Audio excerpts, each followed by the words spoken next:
Unified 911, anong matutulong namin sa'yo? Anya ti maitulong miken ka po. Anong may tatabang ko sa imo? Unsay akong ikatabang nimo? Ngini makadabang na misel ka no. Sa anumang wika o dialekto, may tulong na darating sa iyo.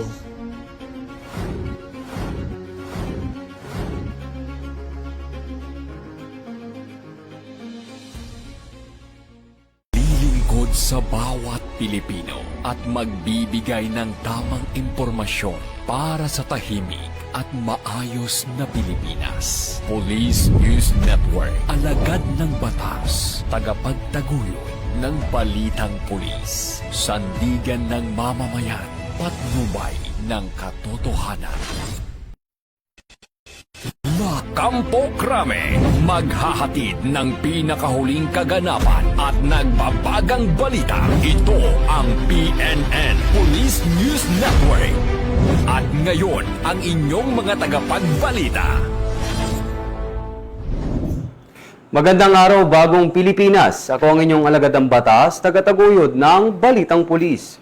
Ako po si Patrolman Edwin Baris. Maghahatid sa inyo ng tamang balita, kwento ng pulis at serbisyo para sa mamamayan. At ito ang PNP News Online. Ang pangunahing balita ng Police News Network, alagadang batas, tagataguyod ng Balitang Pulis.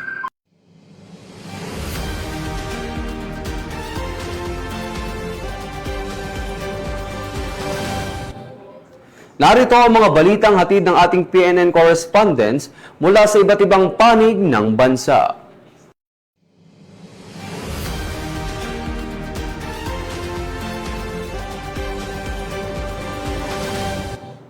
Aktibong nakibahagi ang Philippine National Police sa ginanap na Subic International Marathon 2026. Ipinakita ng mga pulis ang kanilang suporta sa malusog na pamumuhay at aktibong pakikilahok sa community events, kasabay ng pagpapalakas ng samahan at disiplina sa loob ng PNP. Ang buong detalye ng report ay ibabalita ni Patrolman Don Brosas. Ngayong Agosto hanggang ika-8 ng Pebrero, ang Subic International Marathon na nilahukan ng mga kapulisan, mga kadete mula sa Philippine National Police Academy, maging mga sibilyan, mapabata man o matanda, dito sa Subic Sports Complex. Sa temang Run with Heart and Purpose, layon ng aktibidad na isulong ang pisikal na kalusugan, disiplina, at mas matibay na ugnayan sa pagitan ng mga law enforcement personnel at ng komunidad. Tampok sa marathon ang iba't ibang race categories na 3 kilometers, 5 kilometers, 10 kilometers, 21 kilometers half marathon at 42 kilometers full marathon. Nagsimula ang takbuhan alas 5 ng hapon ng Sabado at nagtapos ng alas 4 ng madaling araw ng Linggo, kung saan sabay-sabay na hinarap ng mga kalahok ang hamon ng distansya, oras at pagod.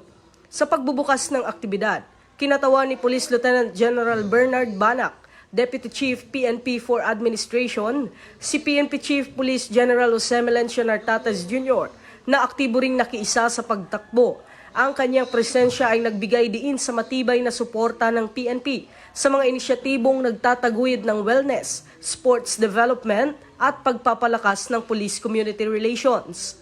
Pinangunahan at sinuportahan din ang aktibidad ng Subic International Marathon sa pamamagitan ng kinatawan nitong si retired Police Brigadier General Samson Tukay, katuwang ang ex-tribe bilang organizer ng nasabing sporting event.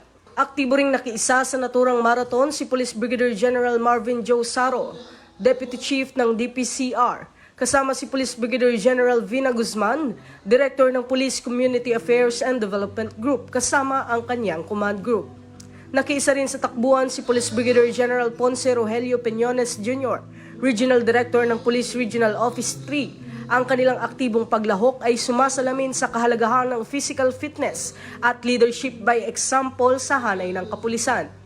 Ang malawak na partisipasyon ng mga pulis mula sa iba't ibang unit ay patunay ng patuloy na pangako ng PNP na panatilihin ang pisikal na kahandaan ng mga tauhan, kasabay ng pagpapalakas ng ugnayan sa komunidad sa pamamagitan ng positibo at makabuluhang mga aktibidad. Higit pa sa pagiging isang pagsubok ng lakas at tibay, nagsilbi ang Subic International Marathon 2026 bilang plataporma ng pagkakaisa resiliency at teamwork ng mga pulis at sibilyang runners. Alinsunod sa PNP Focus Agenda na naglalayong hubugin ang isang responsibo, people-centered at mapagkakatiwalaang serbisyo pulis bilang ambag sa nation building at sa hangarin ng isang bagong PNP para sa bagong Pilipinas, serbisyong mabilis, tapat at nararamdaman. Maraming salamat, Patrolman Brosas. Mahigit 3,500,000 pisong halaga ng shabu ang nakumpiska ng mga pulis sa isinagawang buy-bust operation sa Iloilo. Arestado rin ang mga suspect na sangkot sa illegal na droga habang patuloy ang investigasyon upang tukuyin ang buong network ng operasyon. Patrolwoman Charmaine Balunsat sa report.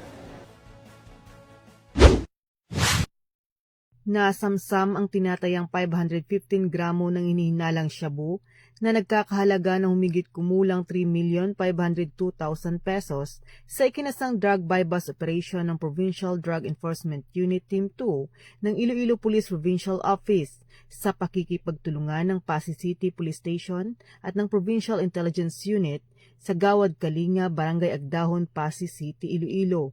Nito lamang ika-6 ng Pebrero taong kasalukuyan. Ayon kay Police Major Daji De Lima, hepe ng Provincial Drug Enforcement Unit, kinilala ang mga naarestong suspect na sina alias Danny, 60 taong gulang, may asawa, itinuturing na high-value individual ng Provincial Drug Enforcement Unit ng Iloilo Police Provincial Office, at si alias Josel, 54 na taong gulang, may asawa, isang street-level individual, mga parehong walang trabaho at residente ng probinsya ng Iloilo. Nakumpiska sa operasyon ng 6 na plastic sachet na naglalaman ng hinihinalang shabu, buy-bust money at iba pang mga non-drug items. Kasalukuyang nasa kustudiya na ng Pasig City Police Station ang mga arestado at maharap sa kasong paglabag sa Republic Act 9165 o ang Comprehensive Dangerous Drugs Act of 2002. Patuloy ang dedikasyon ng kapulisan ng Western Visayas na protektahan ang komunidad laban sa panganib ng ilegal na droga upang mapanatili ang kaligtasan ng bawat mamamayan. Mula dito sa Police Regional Office 6, ako ang inyong Police News Network Correspondent, Patrolwoman Charmaine Balunsat, alagad ng batas, tagataguyod ng Balitang Pulis. Maraming salamat, Patrolwoman Balunsat. Isang lalaki ang nasawi matapos masagasaan ng bus habang tumatakas sa mga pulis. Patuloy ang investigasyon ng mga otoridad upang alamin ang buong pangyayari at ang dahilan ng pagtakas ng suspect. Magbabalita dyan si Patrolwoman Sari Bernales. Isang lalaking nakaposas matapos masagasaan ng pampasaherong bus habang tinatangkang tumakas mula sa mga pulis sa Domestic Road, Pasay City noong ika-7 ng Pebrero. Ayon sa ulat, hawak ng Highway Patrol Group ang suspect upang dalhin sana sa PNP Camp Crame upang i-turn over matapos maaresto sa bisa ng warrant of arrest na inisyu ng Zamboanga RTC Branch 16. Bandang alas 7 ng umaga, biglang umanong tumakbo ang lalaki ngunit nabangga at nasagasaan ng bus na naging sanhi ng kanyang agarang pagkamatay. Patuloy ang pagkalap ng CCTV footage ng mga investigador upang linawin ang insidente. Ito ang bagong PNP para sa bagong Pilipinas, serbisyong mabilis, tapat at nararamdaman. Maraming salamat, Patrolwoman Bernales. Aktibong nagsagawa ng rescue at public safety operations ang Catanduanes PNP kasunod ng malakas na pag-ulan sa lalawigan. Layunin ng mga pulis na tiyakin ang kaligtasan ng mga residente at maiwasan ang anumang sakuna habang patuloy ang monitoring sa mga lugar na lubang apektado ng masamang panahon. Tinutukan niya ni Police Staff Sergeant Mercolito Lobendino Jr. Agarang nagsagawa ng search and rescue operation ang Catanduanes 2nd Provincial Mobile Force Company katuwang ang Municipal Disaster Risk Reduction and Management Office ng Viga Catanduanes matapos matrap ang isang residente sa loob ng kanyang bahay dulot ng pagbaha sa Barangay San Isidro, Viga Catanduanes bandang alas 10:50 ng umaga. Ang insidente ay bunsod ng tuloy-tuloy na malakas na pag-ulan na nagdulot ng mabilis na pagtaas ng level ng tubig sa lugar. Rumesponde ang 8 tauhan ng Catanduanes 2nd Provincial Mobile Force Company sa pangunguna ni Police Corporal Ignacio Torres Jr. sa ilalim ng pamumuno ni Police Major Lester V. Kililan, OIC Assistant Force Commander, katuwang ang MDRRMO Viga upang mailigtas ng apektadong residente. Bukod sa rescue operation, nagsagawa din ang mga tauhan ng traffic management sa mga apektadong kalsada at nakipag-ugnayan sa mga opisyal ng barangay para sa paglagay ng mga barricade at babala upang maiwasan ng aksidente at masiguro ang kaligtasan ng publiko. Samantala, patuloy rin ang sinasagawang monitoring at assessment ng Bato Municipal Police Station sa bayan ng Bato bunsod ng malakas na pag-ulan dulot ng shear line. Kabilang sa kanilang mga hakbang ang ground at aerial assessment ng mga pangunahing kalsada at ilog. Gayon din ang mahigpit na koordinasyon sa MDRRMO at mga opisyal ng barangay. Patuloy ang pagbabantay ng mga otoridad upang matiyak ang kahandaan sa anumang posibleng paglala ng sitwasyon habang pinapayuhan ang publiko na manatiling alerto at sumunod sa mga biso ng kinauukulan. Mula dito sa Bicol Region, ako ang Police News Network Correspondent, Police Staff Sergeant Merculito Pilo Bindigo, alagad ng batas, tagataguyod ng Balita Police. Maraming salamat, Police Staff Sergeant Lobendino Jr. Inaresto ng otoridad ang isang senior citizen matapos makasuhan ng 105 counts of rape. Ayon sa ulat, nahaharap na ngayon ang suspect sa matitinding kaso habang patuloy ang investigasyon upang alamin ang kabuuang saklaw ng kanyang krimen. Muling magbabalita dyan si Patroluman Sari Bernales. Aresto ng Cagayan Police Provincial Office ang isang 67 anyos na lolo sa Lakapan, Cagayan matapos masampahan ng 105 counts ng rape, 105 counts ng sexual assault at 3 counts ng acts of lasciviousness laban sa kanyang 12 anyos na apo. Ayon sa pulisya, nagsimula ang pang-aabuso noong 7 gulang pa lamang ang biktima noong 2020. Hindi agad nakapagsumbong ang bata dahil sa banta ng suspect na papatayin siya. Nang maglakas loob ang biktima na magsumbong sa kanyang ina sa pamamagitan ng chat, agad na nagsampa ng reklamo ang ama na humantong sa pagkakaaresto ng suspect na itinuturing ding top 3 most wanted person sa Cagayan Valley.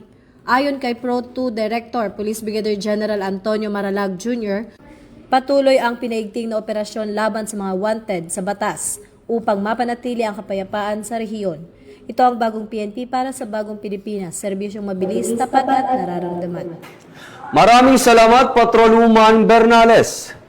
2 sanggol ang ligtas na nasagip ng Philippine National Police Women and Children Protection Center sa magkakaiwalay ng entrapment operations.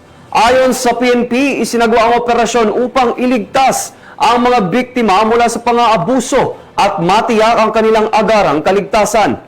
Habang naharap naman sa kaukulang kaso ang mga sospek na sangkot sa insidente.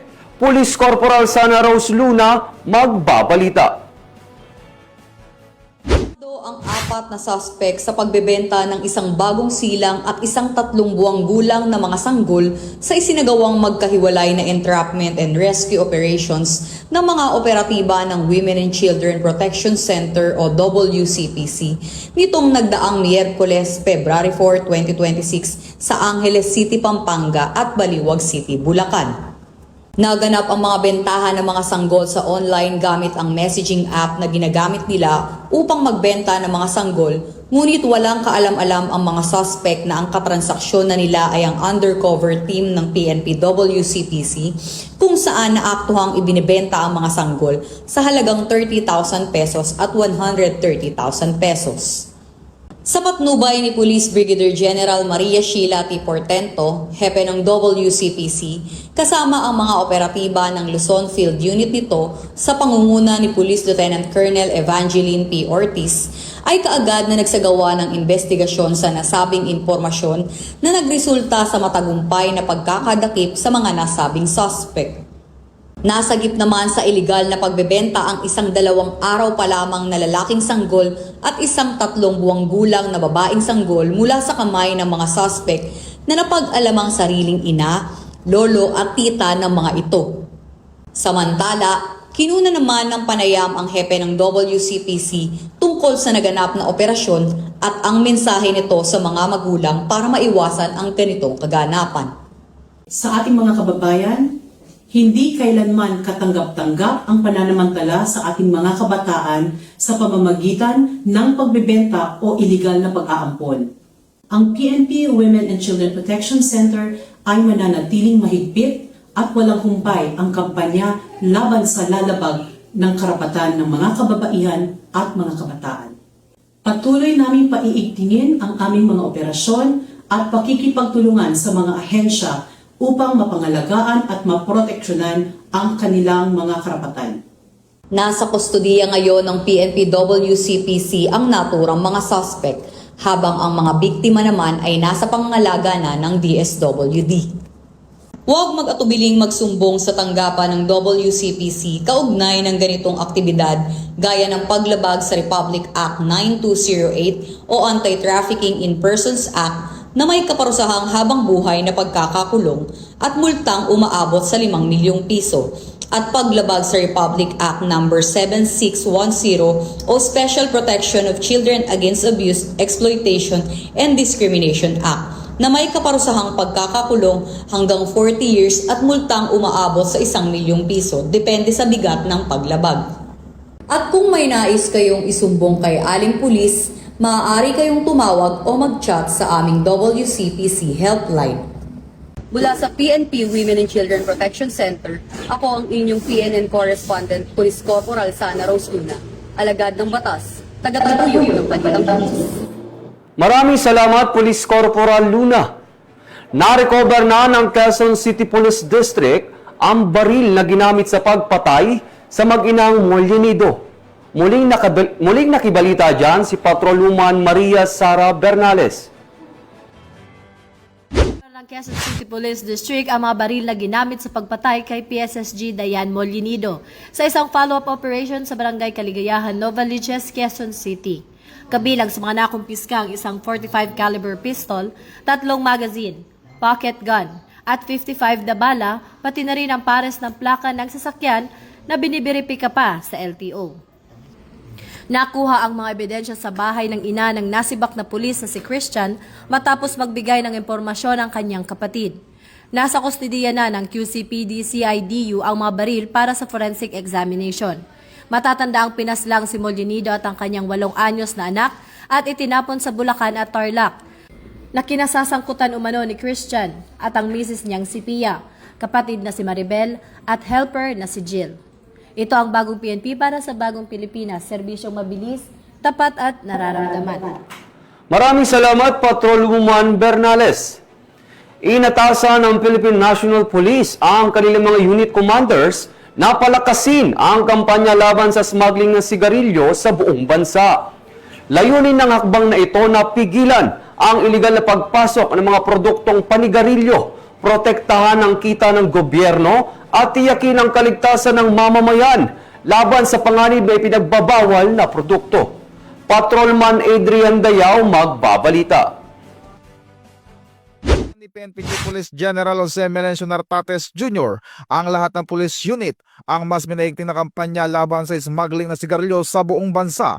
Ayon kay Police General Nartates, ginagamit ng mga smuggler ang mga strategic transit at storage hubs lalo na sa Central Luzon at ilang bahagi ng Mindanao dahilan upang mawala ang bilyong-bilyong buwis na mula sa gobyerno.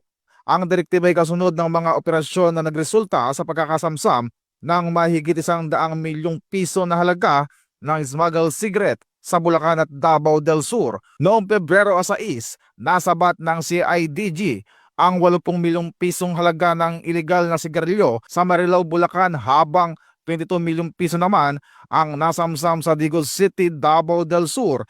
Giit ni PNP Chief, papanagutin hindi lamang ang mga runner kundi pati na ang mga financer at mastermind sa likod ng iligal na kalakalan. Ito ang bagong PNP para sa bagong Pilipinas, serbisyong mabilis, tapat at nararamdaman. Maraming salamat, Patrolman Dayaw.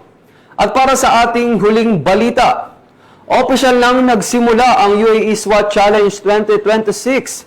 Isang prestiyosong pandaigdigang kompetisyon na nilaukan ng mahigit 100 elite tactical teams mula sa iba't ibang bansa. Sa kabila ng matinding laban, agad namukod tangi ang Philippine National Police Special Action Force matapos makasama sa top 10 overall standings.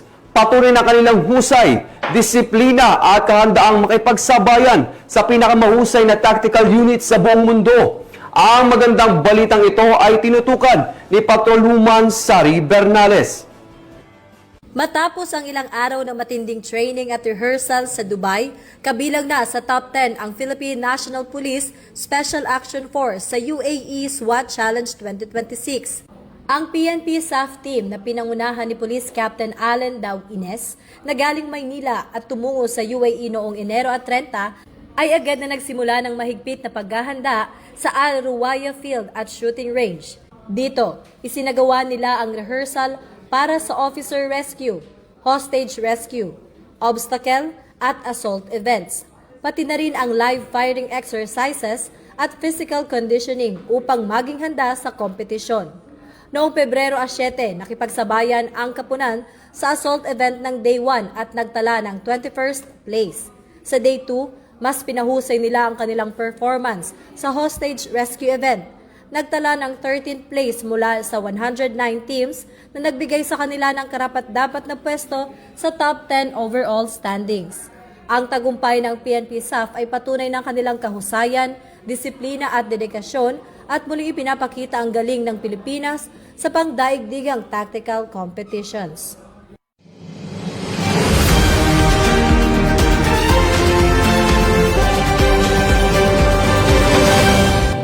Maraming salamat, Patrolwoman Bernales.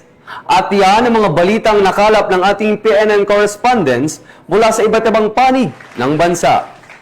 Sa ngalan ng pamunuan ng Philippine National Police, sa pangunguna ni Chief PNP Police General Jose Melencio Nartates Jr. at sa pamumuno ni President Ferdinand Bongbong Marcos Jr., kami ay maglilingkod sa bawat Pilipino at magbibigay ng tama at balanseng balita. Mula rito sa tanggapan ng tagapag-ugnay ng Pambansang Pulisya, kami ang inyong alagadang batas, tagataguyod ng Balitang Pulis, Patrolman Edwin Baris. Maghahatid sa inyo ng tamang balita, kwento ng pulis at serbisyo para sa mamamayan. At ito ang PNP News Online. Ito ang bagong PNP para sa bagong Pilipinas. Serbisyong mabilis, tapat at nararamdaman.